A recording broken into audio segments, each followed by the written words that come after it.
Mesdames, Messieurs, chers amis, chers confrères, chères consoeurs, la parole est à Monsieur le bâtonnier Pierre-Olivier Sûr, qui va vous dire quelques mots, puisque le palais littéraire et musical, que j'ai l'honneur pour le moment de présider, est sous la haute autorité du bâtonnier en exercice. C'est une tradition. Merci, Monsieur le bâtonnier, Monsieur le Président.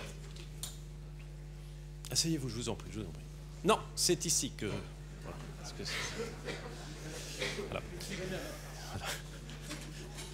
Monsieur Jean-Marie Rouart, merci infiniment d'être là. J'ai cet honneur absolu de vous accueillir, mais d'abord, selon l'usage, de saluer dans l'assistance les représentants de nos académies françaises à nous.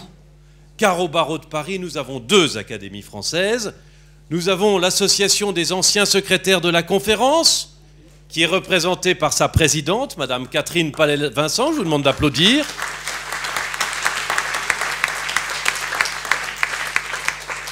Et nous avons évidemment le Palais littéraire, qui est présidé par Monsieur le bâtonnier président Charrière Bournazel, que je vous demande aussi d'applaudir.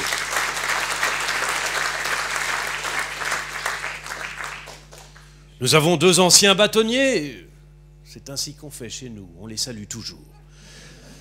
Le président Jean-Marie Burguburu, qui est président de l'Assemblée qui représente tous les avocats de la France, dont Paris est la locomotive, et que je vous demande d'applaudir. Et nous avons le bâtonnier Jean Castelin, qui fut un immense bâtonnier, le prédécesseur de mon prédécesseur.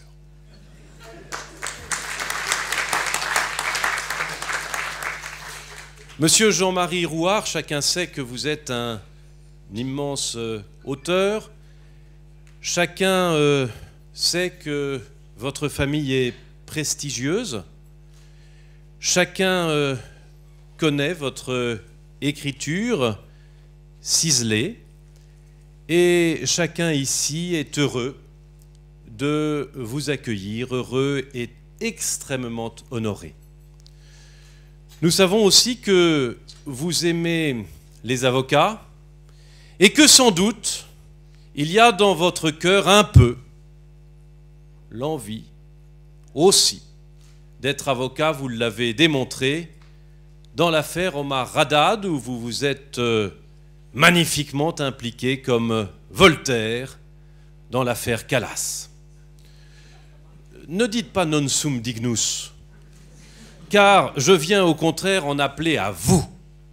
Vous savez que l'une des valeurs essentielles du barreau et des avocats, c'est le secret professionnel.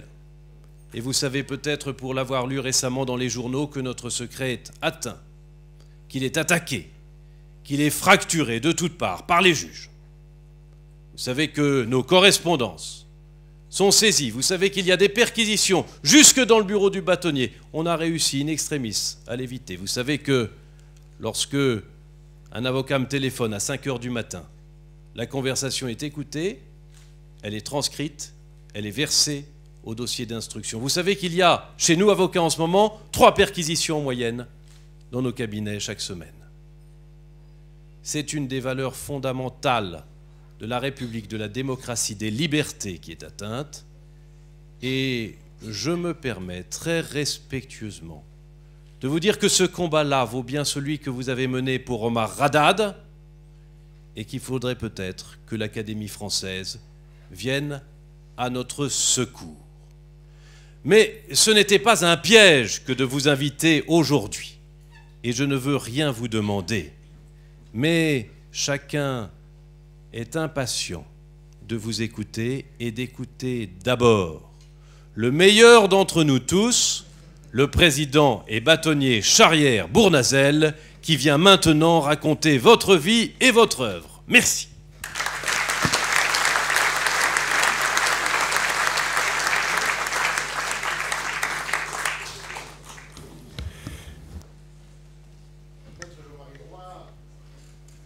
Je n'avais pas l'intention de vous attirer dans un piège quand je vous ai prié de venir nous parler. Non que le bâtonnier Sûr tente des pièges, mais en bâtonnier conscient de ses devoirs, il tente de ramener dans son épervier tout ce qui peut servir aux libertés qu'il sert et aux droits qu'il défend, et je ne peux que l'en féliciter. Vous êtes, Monsieur Jean-Marie Roire, un académicien parmi les plus distingués, et qui fait écho à celui qui fonda le Palais littéraire et musical, Raymond Poincaré. Raymond Poincaré fait partie des modèles extraordinaires pour nous, puisqu'il fut premier secrétaire de la conférence, il fut académicien, il fut président de la République, et il fut enfin bâtonnier. Il a eu les quatre. C'est assez extraordinaire, et nous sommes dans la filiation admirative de ce très grand avocat. Mais nous sommes d'autant plus touchés que vous ayez accepté de venir que nous n'admirons pas seulement votre talent, nous sommes dans l'admiration de votre lignage. Nous savons que par vos ancêtres, aussi bien Henri Roire et Henri Leroll, eux-mêmes alliés par mariage avec Julie Manet, à Berthe Morisot, toutes ces personnalités extraordinaires, tout semblait vous destiner pour être à votre tour un peintre admirable. Et puis, vous vous trouvez allié par Agathe à Paul Valéry, votre cousin, qui est mon fils dans l'ordre de la conférence. Antoine Valéry, ici présent, fait partie de ceux qui ont pour vous aussi l'immense admiration et la très grande tendresse que nous vous portons. Mais vous n'êtes pas simplement entouré d'un halo de grandes ombres. Vous rayonnez par vous-même au milieu de ce halo. Vous rayonnez depuis bien longtemps, puisque la carrière de journaliste que vous avez entreprise a tout de suite été doublée de celle d'écrivain depuis 1974, date de votre premier livre. Vous avez ensuite manifesté non seulement, jusqu'en 2014, ce goût de l'écriture, avec ce dernier livre aussi beau titre, Ne pars pas sans moi, ou Ne pars pas avant moi, pardon. Mais c'est un peu la même chose. Mais la phrase étant de Jean d'Ormesson, je ne voudrais pas la déformer. Vous avez en même temps été un journaliste homme libre. C'est ce qui faisait sûrement que tout à l'heure le bâtonnier Pierre-Olivier Sûr en appelait à l'Académie à travers vous pour défendre les libertés. Car vous avez à un moment donné quitté le journal quand un nouveau propriétaire s'y est installé, c'était le Figaro, jeté le nom par charité de celui qui fait que vous êtes parti. Et puis vous y êtes revenu. Après une parenthèse pendant laquelle vous avez dirigé au quotidien de Paris, dès sa création avec Philippe Tesson, les pages littéraires, comme ensuite vous dirigerez les pages littéraires du Figaro, où Hervé de Saint-Hilaire, mon beau-frère, a eu le bonheur de travailler à vos côtés et de concevoir pour vous une grande admiration, en même temps que vous lui témoigniez beaucoup d'amitié. Et puis, vous avez affronté l'opinion publique, et c'est probablement ce qui nous touche le plus. Pierre-Olivier Sûr évoquait l'affaire Omar Haddad, qui vous a coûté beaucoup d'attaques, de critiques, et de l'argent même, par des condamnations tout à fait effrayantes, mais vous avez conquis à cette occasion une gloire qui, pour moi, évoque celle d'Émile Zola au moment de l'affaire Dreyfus.